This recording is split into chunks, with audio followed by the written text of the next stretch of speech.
Queremos recordarles que tenemos un sitio web que es developersstudio.mx e invitarlos a usar la PWA siguiendo estos pasos, con la finalidad de que tengas nuestros videos al alcance de un clic. Sin más, comencemos. Hola, ¿qué tal developers? Bienvenidos a un nuevo video.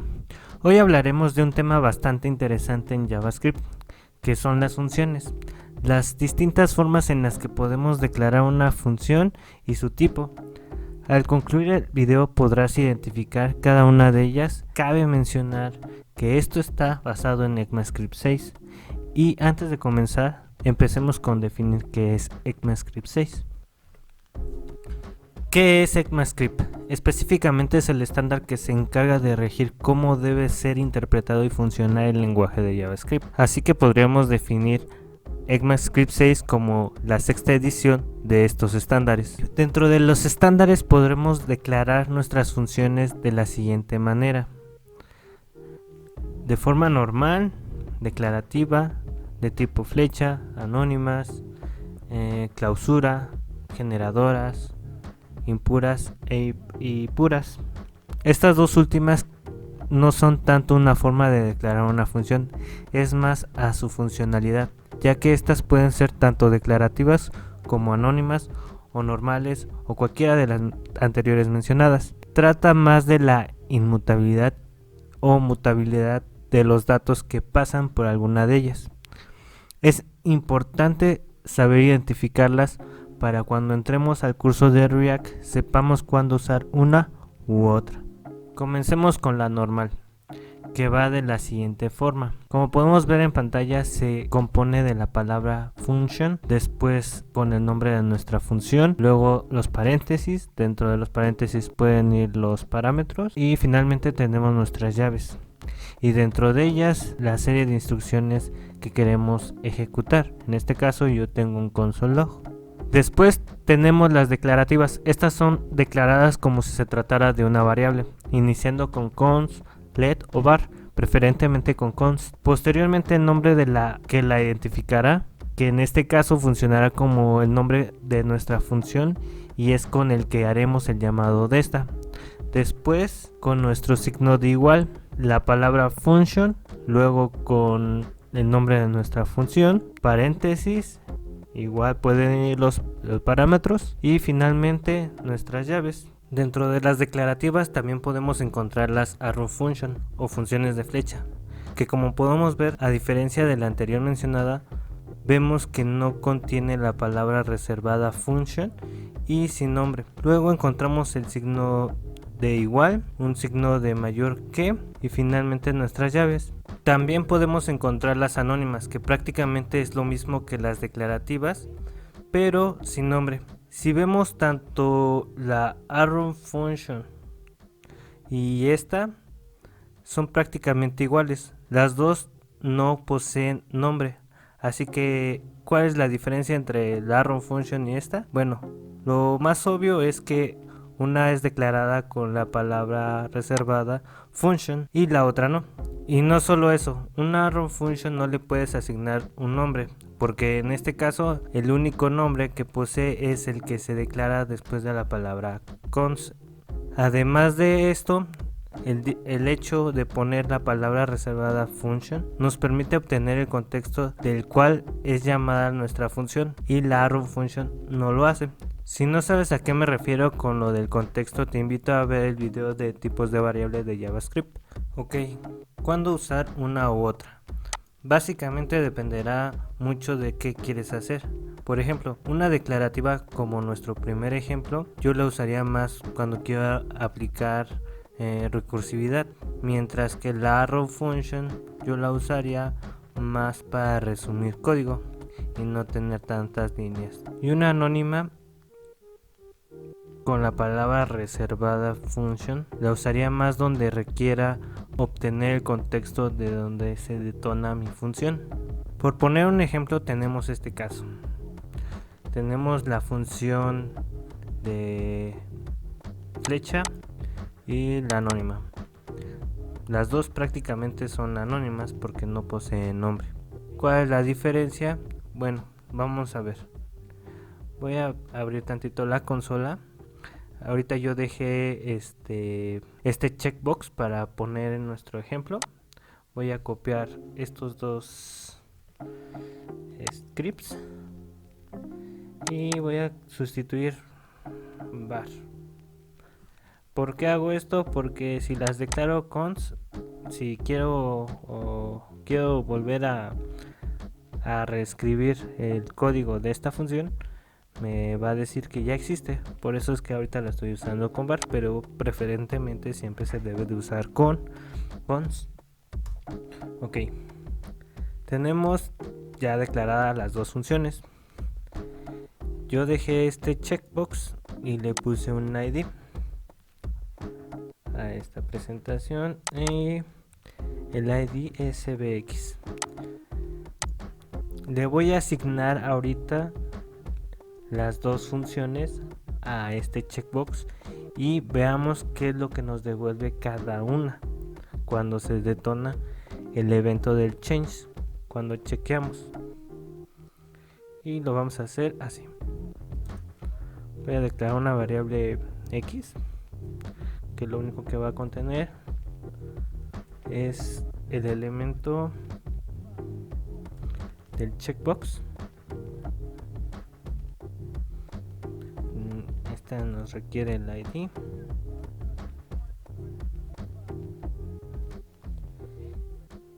Posteriormente ya tenemos que x es el checkbox, de hecho hasta aquí no lo señala. Aquí está. Ahora le vamos a poner un evento al momento de que hacen un change. Eso se hace con addEventListener. El primer parámetro que te pide es en qué evento quieres que se detone. En este caso va a ser en el change. Y después te pide la función. Voy a poner ahorita la anónima.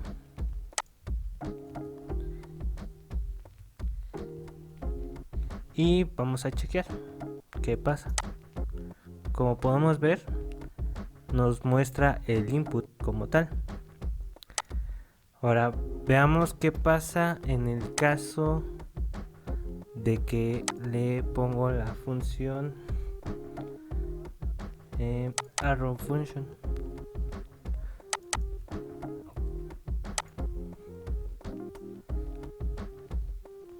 Si yo vuelvo a chequear, se van a detonar las dos funciones, tanto como la anónima como la arrow function. Pero ahorita vamos a ver el console que nos arroja el arrow function. La anónima sigue desplegando el input, o sea que está diciendo que está siendo llamada por el input. Y en la arrow function no sabe, porque realmente cuando hacemos este this quiere decir que hace referencia al documento. En el caso de la arrow function obtiene todo el contexto de todo el documento en el que estamos trabajando. Y en el caso de la anónima es que obtiene el contexto de dónde está siendo detonada. En este caso está siendo detonada en el check. Ok, si todavía no nos queda todavía claro esta parte, voy a refrescar esto y las voy a volver a ejecutar. Tenemos las dos funciones y la única que voy a ponerle al check va a ser la arrow function para que se vea mejor el ejemplo y veamos qué es lo que trae this. Volvemos a asignar x y finalmente aquí está el evento. Como podemos ver, nos trae prácticamente todo el contexto de todo el documento en el que estamos trabajando. Y pues prácticamente esto no me funcionaría si yo quisiera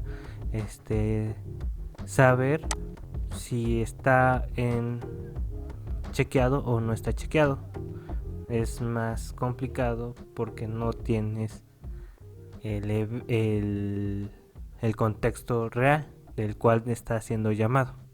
Ok, vamos a seguir con los demás puntos. Voy a cerrar la consola. Vamos al siguiente punto. Y vienen las funciones closure, que está formada de una función normal en este caso. Pero la característica de esta función es que devuelve otra función, valga la redundancia. Otro ejemplo de cómo podemos llegar a encontrar las closure es de la siguiente forma. Que yo me di la libertad de llamarle una función de clausura declarativa, ya que como podemos ver está declarada como una variable, pero a su vez es una arrow function y es anónima. Diferencias entre la anterior y esta es que esta no genera un contexto y la primera sí. A la primera le podríamos aplicar lo que es la recursividad porque poseemos el nombre de las dos funciones. En este caso no. Sin embargo, voy a aprovechar en explicar una característica más que podemos aplicar a cualquier arrow function. En este caso la aplicaré en el closure, y es que podremos omitir la palabra reservada return, como podemos ver en el siguiente ejemplo. Si vemos, la única diferencia entre la primera y la segunda es que esta inicia con llaves y esta inicia con paréntesis. Esto da a entender al JavaScript que estás haciendo un return de algo. En este caso, pues, está retornando una función. Específicamente, esta es la que estaremos usando para crear componentes en React, así que sí es importante tenerlo en cuenta. Un ejemplo de cómo se usan este tipo de funciones sería de la siguiente forma. Vamos a tomar el ejemplo, nuestro primer ejemplo. Vamos a abrir una consola y vamos a ejecutar esta función. ¿Cómo podemos detonar estas funciones? Bueno, prácticamente por lo regular se usan asignándoselas a una variable. En este caso voy a declarar una variable x otra vez y le voy a decir que voy a usar la función closure y le vamos a pasar el valor de x. En este caso yo voy a probar con el 10. Hasta aquí prácticamente no se ha hecho la ejecución de todo el proceso. Basta con que volvamos a asignar, poner a x, abrir los paréntesis y pasarle el segundo valor, que en este caso sería y. Vamos a ponerle 5. Como podemos ver, nos dice que el valor de x es 10 con el que iniciamos y el valor de y es 5 y la suma de los dos prácticamente es 15. Pero ¿qué pasa si yo, por ejemplo, le quiero poner otros 10? X se sigue manteniendo con 10 y y va cambiando. Lo que nos permite hacer es que podamos trabajar de manera, digamos, constante con ciertos valores que no nos cambie los datos de lo que estamos trabajando. ¿Podríamos detonar esta función sin asignarla? Claro que sí. Un ejemplo sería así y después volvemos a abrir y cerrar corchetes porque esto nos está devolviendo al final del día una función. Entonces también puedo asignar, pasarle el siguiente parámetro. En este caso sería 10 y 5 y nos está devolviendo la suma de 10 y 5. Pero a diferencia de la vez pasada, del ejemplo anterior, es que x mantiene el valor con el que se inició, mientras que si la detonamos de esta forma, pues va a ir cambiando. ¿Por qué? Porque vamos a ir asignándole pues nosotros diferentes valores a x, digamos 20, ¿no? Entonces tendríamos la suma de 25. Pues prácticamente esta es la manera en que se ejecutan las funciones closure. Bueno, continuemos. Voy a cerrar ahorita la consola y vamos al siguiente punto. Vienen las funciones generadoras, que básicamente no voy a entrar mucho a detalle, ya que el video se está haciendo bastante largo, pero sí que mencionaré sus características. Las funciones generadoras están compuestas de la palabra function seguidas de un asterisco y posteriormente el nombre de nuestra función. Lo que caracteriza a esta función es la palabra reservada, que prácticamente funciona como si fuera un return. En este caso ya estamos hablando de un tipo de función que hace una tarea de manera pausada o suspendida, es decir, que devolverá los valores cada vez que accedamos a ellos, pero una vez terminadas las transacciones en ella devolverá un valor indefinido. Finalmente veremos lo que son las funciones puras e impuras. En este caso tenemos el ejemplo de una función impura. ¿Qué quiere decir esto? Que cuando tratamos con este tipo de funciones, lo que sucede es que al pasar por ellas nuestros datos, estos se ven afectados por el proceso. En este caso yo creo que sí vamos a tener que hacer el ejemplo. Vamos a abrir la consola, vamos a copiar el código y aquí tengo un pequeño error, no es con 2 puntos, es igual, y aquí sí es con 2 puntos. Ok, ya está. Veamos que tiene objeto. Así nos escribe objeto.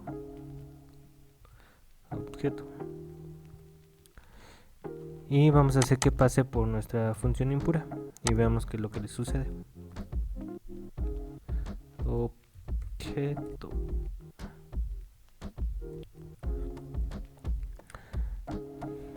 Nos da un resultado de que el objeto le añadió un atributo que se llama msg y dice hola mundo.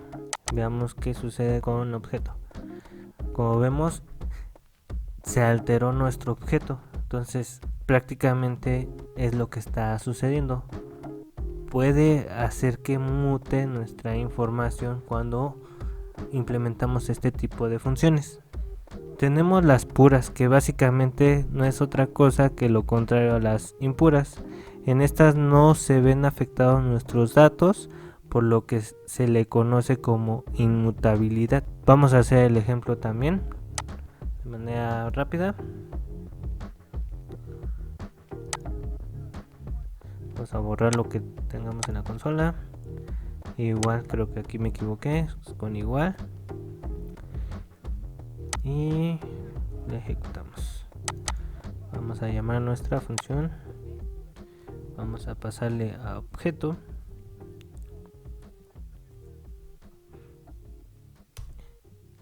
Y vemos que nos devuelve el mismo resultado que la impura, pero veamos qué le pasó a objeto.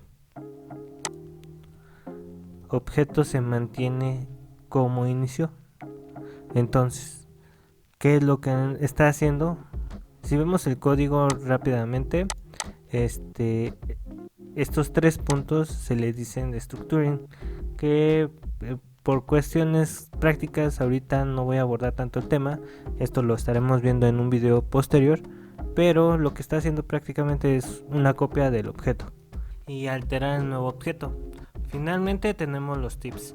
Esto va a ser rápidamente, voy a hacer un ejemplo en Node. Sí es importante porque muchas veces cuando estamos desarrollando nos encontramos con problemas de por qué no está funcionando tal botón, porque si ya declaré mi función y dice que no existe.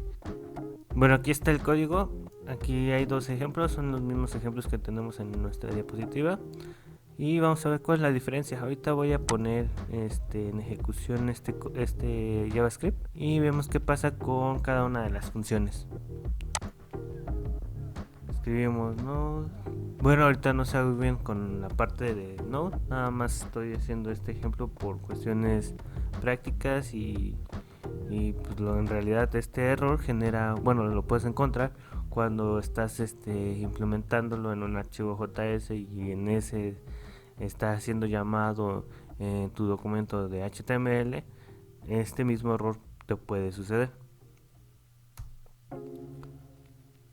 Como podemos ver, el hola mundo de esta función se despliega en el caso de test function, perdón, de fn. Veamos qué pasa. Voy a guardar cambios y vuelvo a ejecutar.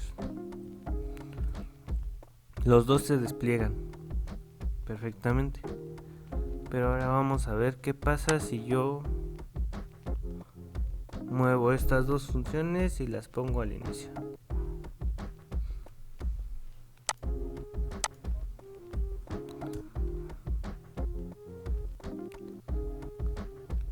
Como podemos notar, la primera se ejecutó sin ningún problema, pero la segunda me está diciendo que no ha sido inicializada. Eso quiere decir que JavaScript lo primero que interpreta son las palabras function, o sea, tienen prioridad todas aquellas funciones que son declaradas con function, y al último deja lo que está declarado como función declarativa. Bueno, hasta aquí es la explicación de esta parte, y ya finalmente ahora sí que vamos a ver nada más lo que son las conclusiones. Para rápido, bueno, la que es la palabra function te genera contexto, la arrow function no te genera contexto. Podremos omitir la palabra reservada return en arrow functions. Las arrow functions no se nombran, y lo primero en ejecutar, como vimos en el ejemplo anterior, son las funciones normales. Bueno, developers, hasta aquí el video de hoy. Espero haya sido de su agrado y sea de ayuda para ustedes esta explicación un poco extensa, pero espero haber cubierto todas las partes que creo yo son fundamentales al usar funciones, y les estaré dejando la diapositiva en la descripción por si quieren consultarla. Así que no olvides suscribirte, darle like, seguirnos en redes sociales. Nos vemos en el siguiente video. Adiós.